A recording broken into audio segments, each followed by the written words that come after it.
All right, good morning. It's the Rob from 106.1 KISS FM here with my tag team partner in podcasting. Please welcome back to the show the amazing Jerry Valeri. Good morning, Jer. Good morning, and may I please just hijack for a minute and say, go Penguins, you're back-to-back. I'm turning him down. I can't deal with this right now. I just can't deal with this right now. All right, so listen, I believe, I have reason to believe that my computer has been fixed and that we should be up and running. I've asked Steve for like some confirmation that our audio is sounding good. By the way, Steve, thank you for the shirts. What do you think? Wardrobe provided by Steve today. Looking good. That is a Pittsburgh Penguin caliber shirt right there. That is classic grade A quality.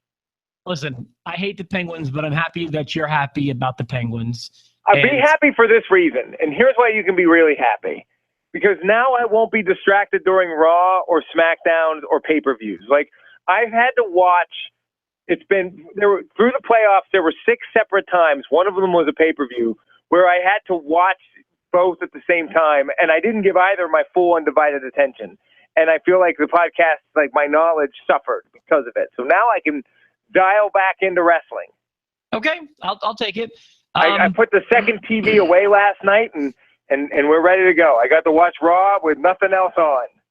Curious as to what you thought about Raw. I didn't take any notes, but that's not because I had no thoughts. It's just because I've been enjoying the conversations. Hey, by the way, before we jump into Raw, a few things. So, number one, like I said, I believe we're back up and running as the best sounding podcast in the history of the internet. So hopefully all of our problems are fixed. Like I said, please let me know if Raw, I'm assuming since we haven't heard anything bad yet, that everything is still good. Steve says, looks and sounds great. Sounding great is thanks to our engineers. Looking great, Steve, is thanks to you. I appreciate that. I love this shirt. Thank you very much. If I can give us any credit whatsoever, I've been listening to a lot of wrestling podcasts lately when I'm running and things, because I've been running more miles. And I've been listening to Talk is Jericho and the Ross Report and a few others. And I've noticed something we do better than all of them is they spend a good 20 minutes. And I know they have sponsorships to read and stuff. They spend a good 20 to 25 minutes just talking about nonsense before they actually ever get into the meat of what they wanted to talk about that day. Oh, yeah, we only waste about 5 minutes. We waste about 5 and then we're in. They waste about 15 to 20. And hey, when's the last time you heard of a podcast giving stuff away?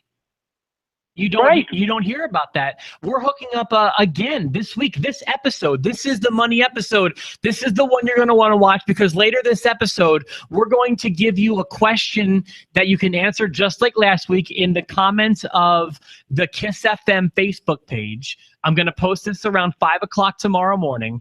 When you see it, you're going to have about a day to leave us a comment with the answer to the question. And any valid answer will be considered for WWE wrestling tickets. It is a random lottery. It's not my favorite person who comments. It's just a random drawing. Only one entry per person. And if you've already won from KISS FM in the past 30 days, I'm sorry you can't win from us again. But there will be another question this episode, Jared. This episode, you don't hear podcasts sound this good. The content may be questionable, but we sound good, and we give you stuff for listening. That's to me, that's pretty cutting edge. Yeah, Chris Jericho doesn't even give tickets away to Raw, and he was on that show. Exactly. So I'm proud about that. Second thing, I want to go back. You were talking about other podcasts you've been listening to, and I'm the same way. I also enjoy listening to other wrestling podcasts. I was listening to a podcast last week that their way. So, I know that even Austin and Vince Russo and a lot of these people, they utilize Skype to make their podcasts happen, which, we had to use it for the past few weeks, so I'm not pointing any fingers. We have the luxury of radio equipment in here to make it sound as good as it does. I'll knock on wood because, this could crap out at any moment. But, and if it does, we'll just finish the call, Jared, and I'll post audio later if we lose. Okay. If we lose stream or whatever. But their idea of having a guest on their show, Jared, so there are 3 hosts, and they were all Skyped, so they all sound terrible except for the main guy. And he only said like 7 words in the whole hour and a half of the podcast. Their idea of having a guest on their show was taking an independent wrestler, having him on one of their iPhones with the iPhone on speakerphone held up to the mic. which, by the way, is not a mic like this. It's just his mic on his personal computer. And for an hour and about 75 minutes, I'm listening to a guest through an iPhone speakerphone. You might as well be listening through two cans tied together with string. So my point is, I take pride in our setup, as I'm sure you've noticed with my frustrations with the past few weeks, and I believe we're back on track. And that's why I pointed out that we're blessed here in the Post to Boast community. Whether you're a listener, a viewer, a host, or whatever, we're fortunate. We're happy to be a part of this community. And stay tuned, because later in the episode, we're going to give you that question about what we're looking for the Raw tickets. All right, Jeremy? Also, absolutely. You asked me what I thought about Raw. Can I give you my opinion on it before you give me yours? I wanted to throw one last thing out there. You do need to pick your tickets up. You'll be able to pick them up Friday, 8 to 5, or Monday, 8 to 5. Raw will be that Monday. So that's the last thing. Go ahead, Jerry. I'm sorry. Okay, so when I think about Raw, I think about the first time we took our daughter, before our son was even born, to Disney World. It was the first time as a family going to Disney World, and she was 2, and her favorite princess was Cinderella. And we walk into the Magic Kingdom, and it's absolutely beautiful and it's fun, and there's Goofy over there signing autographs, and we go into the theater here right by the train station, and Cinderella's in there, and we get to see her, and I see my daughter's face, and she's, and it's the best. I mean, it doesn't get any better than this. It's A+ stuff, Rob. It's like amazing start to your Disney. And she meets Cinderella, and whoa, she gets her picture taken with her, and she gives her a hug, and then we walk out of the place, and she fell down the stairs. She literally fell down the stairs. She was so excited, and she cut her legs up, and the Disney people had to come over and give her Band-Aids, and there were tears, and we went from like such an awesome, amazing start to just falling down the stairs. Okay. And that's how I feel about Raw. I think Raw was hot, and then it just jumped out of an airplane without a parachute. So let me take what you said and mold it a little bit into the way I feel, because the way I feel about Raw was, it was actually, in my opinion, a very good Raw that still was an hour too long. And do you think it was booked backwards? I do think. Do you think that the opener should have been the closer? Well, let me tell you this. Here's what I think. You may have a point there, but maybe because it started so hot, it kept me content throughout the rest of the show. It's like the opposite of last week's SmackDown Live, where it started so bad they couldn't do anything to get us back. Yeah, like maybe because things were going so well at the beginning, I was more forgiving of that last hour. And let me also tell you, I was in every position to not like the show last night. Like, I had my family in for the last 6 days, had to drop them off at the airport shortly before Raw. And then right as this is going on, our air conditioner dies, Jared. I was watching Raw literally in 85-degree heat. And even my wife turned the air conditioner on yesterday because it was 90 at home, and she never uses the air conditioner. Oh, I thank God Brittany is always hot. So we keep it at like a 70 all the time. So were you dying? You were melting. Yeah, it was awful. And not only that, we had someone from our apartment complex out to help us with this. He wasn't able to fix it, but he had to do stuff with the fuse box a few times. And one of the times he accidentally killed the power to my family room. So there were like 5. So while Raw's on, the power goes out. He's like, "Oh crap, sorry about that." And so, and I watch on a little bit of a delay. I give it like a half hour to build up. So there were like 5-minute chunks 2 times missing from my DVR recording of Raw last night, but it's no big deal. The first one happened. So here's what I saw. I saw Brock Lesnar make his way to the ring, and then the cable cut out because of the power. Oh, you missed the best segment then. No. And then it picked up again when Samoa Joe's making his way to the ring. So did I miss Heyman or Brock saying anything? You missed Heyman. You missed a good Heyman. He introduces himself. He says, "I'm here to unleash the beast." And then he talks a little bit about stuff, talks about Samoa Joe, and he says, "Samoa Joe, tonight's your reckoning. You put your hands on Brock's guy in Brock's name." Who's saying this, Paul or Brock? Paul Heyman. Okay. Lesnar's not saying anything. He's just standing there looking mean as hell. As he should. And Heyman's he's orchestrating another incredible promo, and it's just getting better and better, and you can tell that like he's not near where he's trying to get, and then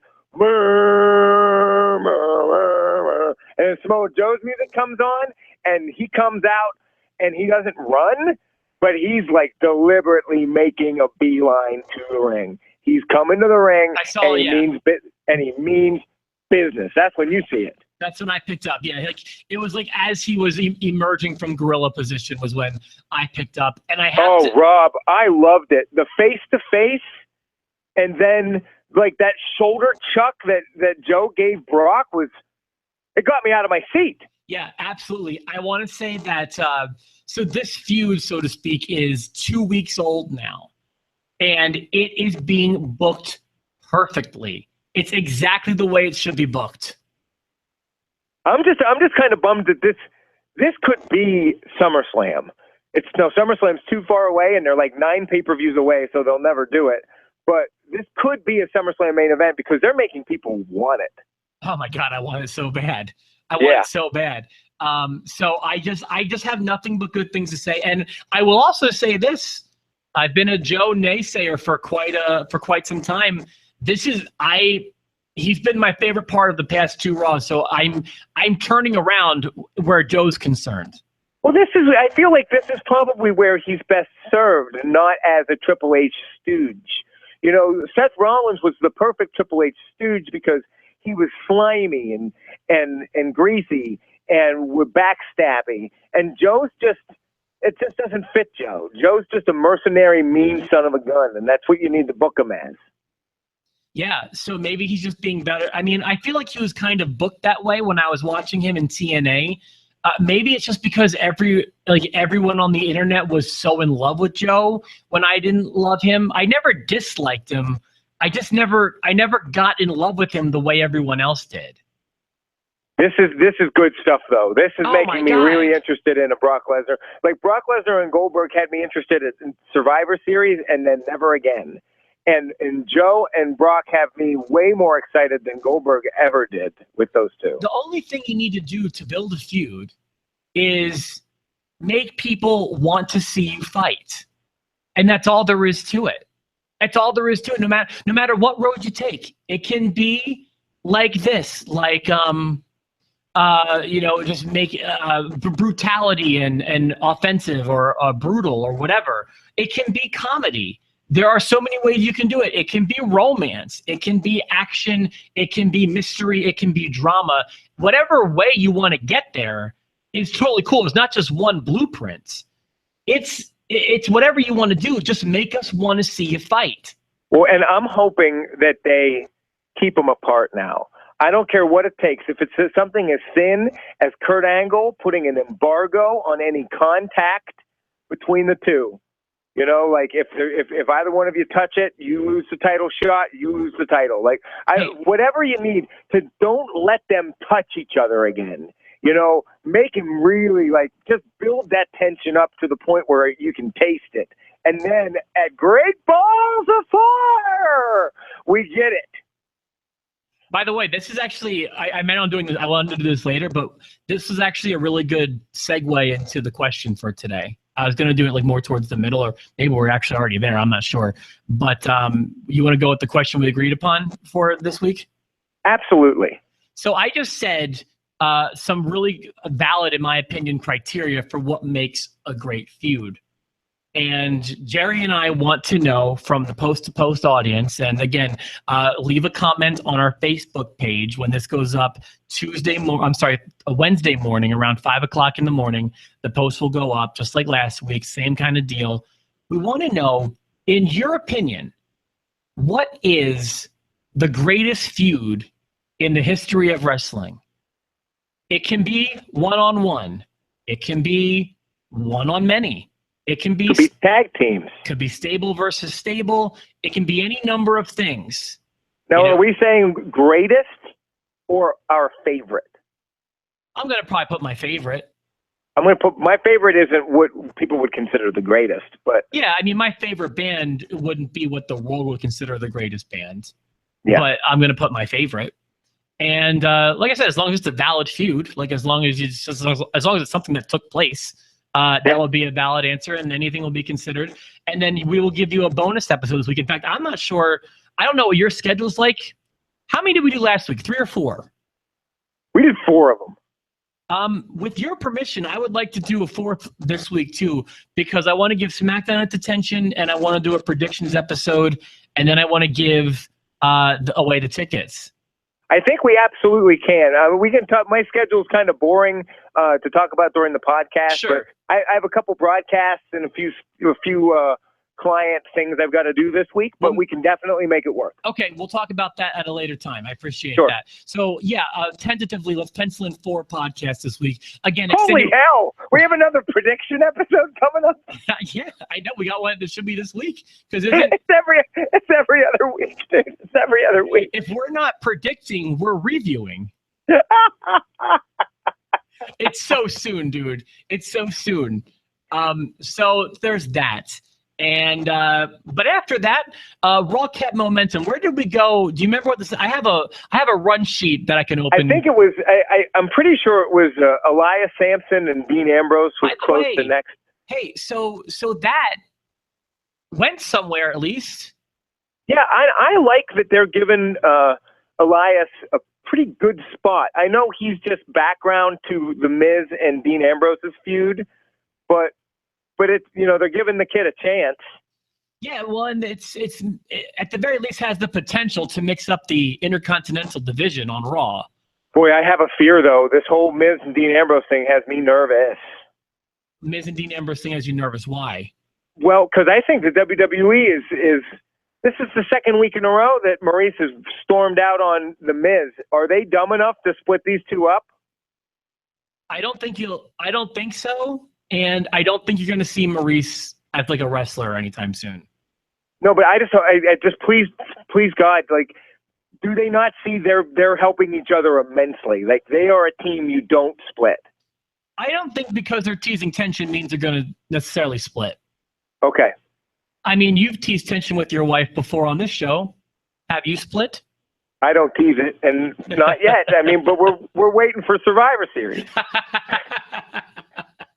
So thank you. By the way, of course, my favorite feud of all time is Valeri versus Valeri. That's gonna be your pick. Their ladder match at TLC. Oh my God, that's the greatest feud in the history of wrestling, as far as I'm concerned. Remember when I visited you in Doylestown and I couldn't get hold of her on the phone? And I wanted to give her a DDT through a table. Yes, I do remember that, and it's one of my most cherished memories, Jer. Yeah. All right, so Elias Sampson finally getting some legit screen time. It was interesting. I'm not going to complain about this because I liked it, and I'll tell you why. My understanding is Triple H has a problem, and somewhat validly, of guys just looking like regular guys, and I don't mean their build, I mean their attire. Like, he doesn't like guys wrestling in jeans. Cena gets an exemption because he's Cena, but for the most part, guys like Ambrose and the like are kind of becoming the last of a dying breed. And I did kind of get distracted by how normal they looked. Ambrose in a t-shirt and jeans, and Elias Sampson just in his jeans. It did look a little backyardy to me, but I like that stuff like that exists because I don't want everyone to look the same. It's a complaint I've had for many years now. Usually, it's unfortunate with this feud because you've got 2 guys that dress similarly, but it does work for their characters. The Drifter wouldn't be wearing tights and hitchhiking around in tights. Yeah, I'm okay with it this time. And Dean Ambrose is crazy, and he's just the jeans and t-shirt guy. And Bray Wyatt, while he sometimes wears pants and stuff, he looks like a wrestler. He's I'm sorry, you're talking about which one? Samson? Bray Wyatt. I think they all have good looks. They all kind of look like normal guys. Kevin Owens kind of looks like a normal guy, but I don't know. Yeah, no, I understand. I just don't want if you look at the roster from 2006, everyone looks the same. They all got their trunks. They all got their chiseled physiques. I just missed the Bam Bam Bigelows. And well, you have him and Kevin Owens. I know, and I miss my earthquakes from time to time, and my King Kong Bundys. You know, I don't want everyone to look the same. For the most part, I want them to be intimidating guys who I think could beat the life out of me. But like Braun Strowman. Yeah, every once in a while, throw me a tugboat. Well, that's the difference between like the era now and the era then, because Braun Strowman is basically tugboat, only taller, and he lifts weights. Well, Braun Strowman's in great shape. I mean, he's definitely barrel chested, and you know he's huge. Yeah, but I mean, I feel he's like those big guys. He's like if King Kong Bundy actually worked out. I guess you could say that. It's an interesting way of looking at him. So where's the next should I pull up the run sheet, because I've got a few. You can, because I'm all over the place in my head, like, and it's not even about the stuff going on in the ring. You know, I don't know. It sounds like you enjoyed it more than I did, and I think that I graded certain things more harshly than I should have, because, like, the Bray Wyatt Seth Rollins stuff, that was good. It was good. It was solid. Both are great performers, but I have two huge problems. One, I can't stand Seth Rollins as a face. It just doesn't suit him.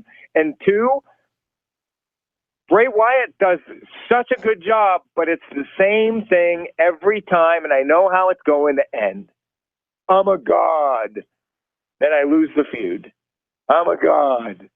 Then I lose the feud. The only feud he ever wins is against Eric Rowan. That's fair criticism. That segment didn't bother me last night, but it's fair criticism. It bothers me only because I feel like it's WWE's in a rut with him, and he's one of the most compelling characters if they would just use him correctly. Yeah, that's always been his plague, man. He was used best in that feud with Cena, like in 2013, I want to say. But he, to me, as far as interesting characters go, he's never reached those heights again. Nope, and he's having a bad day today, boy. Oh, yeah? You want to talk about that? If you don't mind just throwing it in there, Bray Wyatt's wife filed for divorce. We should always say allegedly.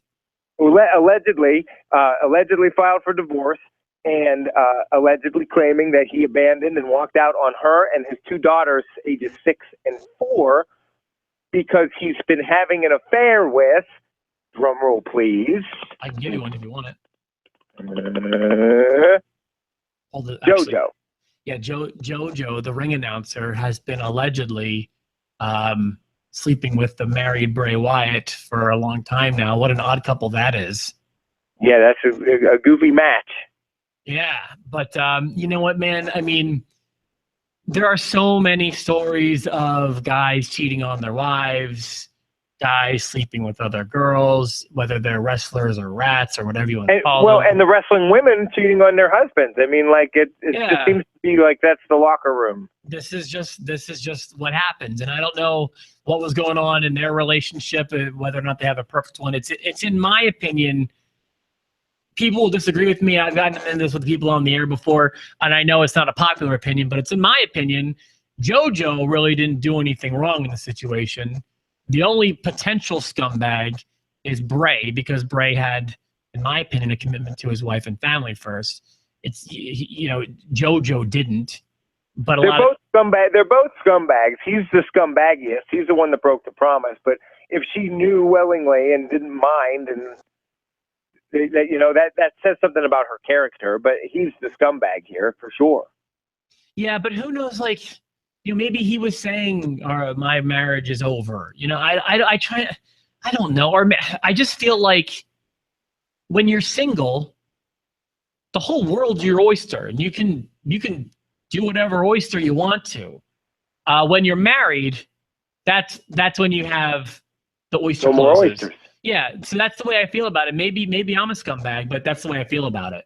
No, I don't think you're a scumbag. It's a total logical perspective. I don't agree 100%. I think that everyone involved is kind of dirty in that situation. But yeah. So, but especially Bray. I mean, that's bad. It's not going to go well for him. It's not going to go well for him. He's going to look back at this one and regret it, because he's going to have 2 little girls grow up in a house that he doesn't live in, and that's going to be a problem for him. And if it isn't, then that speaks even more about his character. Yeah, and also we don't know what was going on in that house too. We don't know. So, although conversely, congratulations to Matt Hardy because his wife just had a baby. Yeah, his wife Rebby. She was a TNA, what are they called, knockout. Yeah. So they had a relationship or whatever, and they're married, and yeah, they had a baby too. Yeah, congratulations to those guys. So the baby was just born. So we have about 4 to 6 years before he starts sleeping with JoJo. Well, don't forget he knows how that feels. He's been on the receiving end of. He's been the what's the term I'm looking for? The betrayed in a situation very similar to that. One of my favorite wrestling signs from that era was when someone held up on Raw, Edge speared Lita. Can I take you back to Raw for a second? Another segment I liked. Please, sir. Man, I got to tell you, it's becoming very consistent. I liked the Miz's segment last night. Everything with Miz, because again, I want to be trolled. I want to not know what's going on. And again, I took the bait. And I was like, Dean Ambrose is in that effing bear costume. I don't care if he already wrestled and lost. I don't care if I thought he was in it last week and he wasn't. Gosh dang it, Dean Ambrose is that effing bear this week.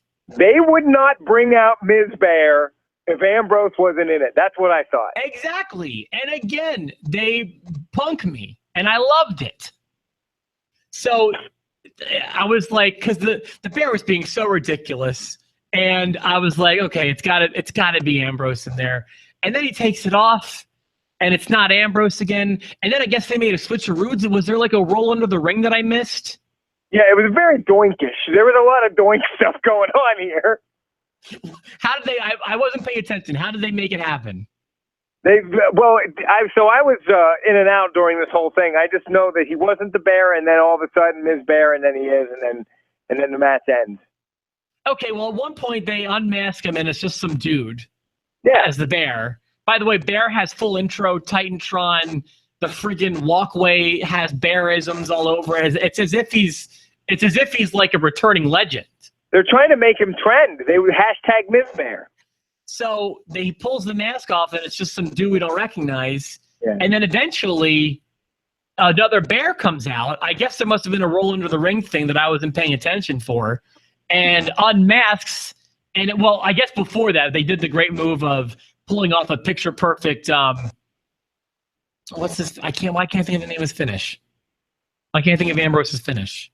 The Dirty Deeds. Yeah, thank you. He pulls off a picture-perfect Dirty Deeds, and then unmasks, even though he doesn't need to reveal that he is Dean Ambrose. And I'm loving this. This is what I'm talking about, keeping us entertained, making me want to see them fight, giving me little bits at a time, consistently. I loved it. And making us want to see Miz and Dean Ambrose fight for like the 18th time is not an easy task. Correct. This is the first time I'm really dying to see him go. Exactly. Part of me thought, and I was like, it won't go with his character. I was like, could Elias be in the bear suit? Like, because he's worked into it now. So every time I see that stupid bear, I don't know who's in it. And that's what's great. If we see the bear again next Monday in Evansville, I want to. Who the F's in the bear suit? Dude, that's your sign. Who the F's in the bear suit? Hold that up. All right, yeah, maybe I'll work on that. So that's what I thought of that segment. A little bit of a complaint. I guess I'll say this next segment I'll give with praise and complaint. So I do like that the Enzo Amore and Cass gimmick is continuing. I like that it's not just resolved and not everything needs to be wrapped up inside of 1 week. I said that before. It is getting a little tired, though, that for the past month, someone's getting knocked. Like, why are these guys so incompetent that they can't walk around backstage without getting knocked out? Yeah, they've done it too many times now. Yeah. Last week was pushing it, but you needed to get it with Cass. I get it, but now it's been two apiece. It's too much, and I think they're walking us down the road with the Big Show. I don't know how they're getting him involved, but I'm telling you, there's no way it's him. Brittany said it's definitely Big Show, and but she's not. I mean, she only watches out of the corner of her eye because it's on. I don't know. They want you to think that it's Big Show, right? I mean, there's that, but then I saw Dash and Dawson in the background again. but that's not a coincidence anymore. And the original thing that everyone was talking about was they're doing it to each other.